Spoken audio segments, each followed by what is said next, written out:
नमस्कार, प्रभा साक्षी पॉडकास्ट में आप सभी का स्वागत है। आज के इस पॉडकास्ट में बात करेंगे कि इंडिया रशिया रिलेशन, भारत और रूस के बीच नहीं आ सकता अमेरिका, पुतिन के साथ भारत का बढ़ रहा व्यापार। तो आइए सुनते हैं आज के इस पॉडकास्ट को। लेकिन उससे पहले अगर आपने हमारे चैनल को सब्सक्राइब नहीं किया है तो जरूर कर लें, ताकि आप रोज ऐसे ही इंटरेस्टिंग और जानकारीपूर्ण पॉडकास्ट सुन सकें। हर कोई जानता है कि भारत और रूस का रिश्ता काफी पुराना है। अमेरिका ने यूक्रेन के साथ रूस के युद्ध के दौरान रशिया पर तमाम प्रतिबंध लगाए, लेकिन इन प्रतिबंधों का भारत पर कोई असर नहीं पड़ा। भारत अब वो भारत नहीं रहा जब उसकी बात को अनदेखा कर दिया जाता था। ये नया भारत है। अमेरिका की आंख के सामने भारत ने रूस के साथ प्रतिबंधों के बावजूद व्यापार किया और रिकॉर्ड तोड़े। रूस और भारत के बीच व्यापार इस साल की पहली तिमाही में रिकॉर्ड 17.5 बिलियन अमेरिकी डॉलर तक पहुंच गया, जबकि दोनों देशों के बीच आदान प्रदान पहली बार 50 बिलियन अमेरिकी डॉलर से अधिक हो गया। रूस टुडे द्वारा दिए गए एक बयान में भारत के उद्योग और वाणिज्य मंत्रालय ने कहा कि भारत रूस व्यापार में साल 5% की वृद्धि दर्ज की गई। पिछली वृद्धि पिछले साल की दूसरी तिमाही में 17 बिलियन डॉलर थी। रूस ने पहली तिमाही में भारत को 16.3 अरब डॉलर का सामान निर्यात किया, जो एक साल पहले 15.6 अरब डॉलर था। जनवरी और मार्च के बीच रूस को भारतीय वस्तुओं को निर्यात भी 22% से बढ़कर 1.2 बिलियन डॉलर हो गया। 24.8 अरब डॉलर के शिपमेंट के साथ रूस चीन के बाद भारत को माल का दूसरा प्रमुख आपूर्तिकर्ता है। कच्चे तेल के आयात से वित्त वर्ष 2024 में रूस के साथ व्यापार घाटा 33% बढ़ गया। वाणिज्य मंत्रालय के आंकड़ों से पता चलता है कि कच्चे तेल के बढ़ते आयात के कारण वित्त वर्ष 2024 में रूस के साथ भारत का व्यापार घाटा बढ़कर 57.18 बिलियन डॉलर हो गया है, जो सालाना 33% है।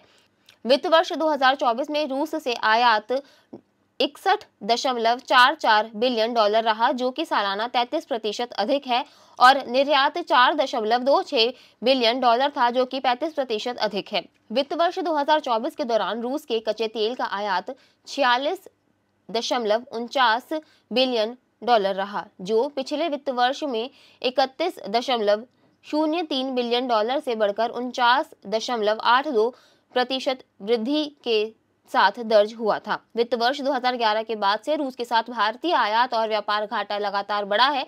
हालांकि ये पिछले 2 वित्तीय वर्ष हैं, फाइनेंशियल ईयर 24 और फाइनेंशियल ईयर 23, जिसमें रियायती रूसी कच्चे तेल की बढ़ती खरीद के कारण इस व्यापार घाटे में कई गुना वृद्धि देखी गई है।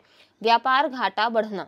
फाइनेंशियल ईयर 22 और फाइनेंशियल ईयर 24 के बीच रूस के साथ व्यापार घाटा 8 गुना से अधिक बढ़ गया है, जबकि इस अवधि के दौरान निर्यात लगभग 32% बढ़ा है। फाइनेंशियल ईयर 22 के दौरान रूस के साथ भारत का व्यापार घाटा 6.62 बिलियन डॉलर, निर्यात 3.23 बिलियन डॉलर और आयात 9.87 बिलियन डॉलर रहा। वाणिज्य मंत्रालय के आंकड़ों से पता चलता है कि रूस से भारत का कच्चे तेल का आयात वित्त वर्ष 2012 में 2.47 बिलियन डॉलर से बढ़कर वित्त वर्ष 2014 में 46.49 बिलियन डॉलर हो गया। रूस से भारत के शीर्ष आयात में कच्चा तेल और पेट्रोलियम उत्पाद, कोयला और कोक, मोती, कीमती और अर्धकीमती पत्थर, उर्वरक, वनस्पति तेल, सोना और चांदी शामिल है। रूस को भारत के शीर्ष निर्यात में दवाएं और फार्मास्यूटिकल उत्पाद, दूरसंचार उपकरण, लोहा और इस्पात, समुद्री उत्पाद, मशीनरी आदि शामिल है। यूक्रेन पर आक्रमण के बाद पश्चिमी देशों के प्रतिबंधों का सामना कर रहा रूस वर्तमान में भारत को कच्चे तेल का शीर्ष आपूर्तिकर्ता है, जिससे भारत प्रस्ताव पर छूट से अरबों डॉलर बचा सकता है। छूट कम कर दी गई। हालांकि हाल के महीनों में ये छूट कम कर दी गई है। मौजूदा स्थिति के अनुसार अप्रैल में भारत के कुल कच्चे तेल के आयात में रूस की हिस्सेदारी लगभग 40% थी। वैश्विक think tank observer research foundation के दिसंबर के एक संक्षिप्त विवरण में कहा गया है कि मुद्रास्फीति को नियंत्रित करने और आर्थिक विकास को बढ़ावा देने के लिए मॉस्को पर व्यापक पश्चिमी प्रतिबंधों और नई दिल्ली पर ऐसा करने से रोकने के लिए पश्चिमी दबाव के बावजूद भी भारत रूसी तेल का आयात करना उचित समझता है। यूक्रेन युद्ध की शुरुआत के बाद से खनिज ईंधन, तेल, आसवन उत्पाद रूस से भारतीय आयात पर हावी हो गए हैं। विशेषज्ञों ने कहा कि वस्तुओं और कच्चे माल इस मामले में रूस के साथ कच्चे तेल के आयात के कारण द्विपक्षीय व्यापार घाटे को नकारात्मक रूप से नहीं देखा जाना चाहिए। आर्थिक think tank global trade research के संस्थापक अजय श्रीवास्तव ने कहा, हमें कच्चे तेल की खरीद के कारण रूस के साथ व्यापार घाटे के बारे में चिंतित नहीं होना चाहिए, क्योंकि हम मूल्य जोड़ रहे हैं और उन्हें निर्यात भी कर रहे हैं, जिससे हमें विदेशी मुद्रा मिल रही है। उन्होंने कहा, हमें व्यापक अनुप्रयोगों वाली वस्तुओं के लिए द्विपक्षीय व्यापार घाटे पर ध्यान नहीं देना चाहिए। दिलचस्प बात यह है कि भारत का परिष्कृत पेट्रोलियम उत्पाद और अन्य रासायनिक उत्पादों का निर्यात वर्ष 2012 में 63.46 बिलियन डॉलर से बढ़कर वित्त वर्ष 2013 में 91.17 बिलियन डॉलर हो गया, जो वित्त वर्ष 2014 में गिरकर 80.45 बिलियन डॉलर हो गया। भारत कच्चे तेल का शुद्ध आयातक है, क्योंकि देश अपनी ऊर्जा जरूरतों को पूरा करने के लिए पर्याप्त उत्पादन नहीं करता है। बिना वीजा समूहों में पर्यटकों को रूस और भारत की यात्रा की उम्मीद। इसके अलावा रूस और भारत नागरिकों की एक दूसरे के देशों में आवाजाही को सुगम बनाने के लिए जून में द्विपक्षीय समझौते पर मंथन शुरू करेंगे। रूस की एक मंत्री ने यह जानकारी दी। उन्होंने बताया कि रूस और भारत पर्यटन को मजबूत करने के लिए बिना वीजा समूह में पर्यटकों के एक दूसरे के देश में जाने के लिए समझौता करने के करीब है।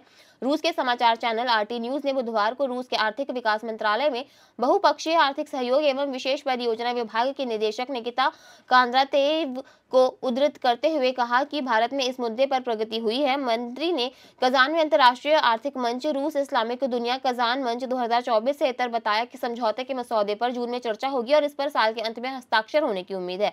मंत्री ने कहा, रूस और भारत अपने पर्यटन संबंधों को मजबूत करने के लिए तत्पर हैं, क्योंकि वे वीजा मुक्त समूह पर्यटन आदान प्रदान शुरू करने की तैयारी कर रहे हैं। आज के लिए इतना ही। अगले पॉडकास्ट में किसी और मुद्दे पर देंगे आपको विस्तृत जानकारी। तब तक के लिए जुड़े रहें प्रभा साक्षी के साथ।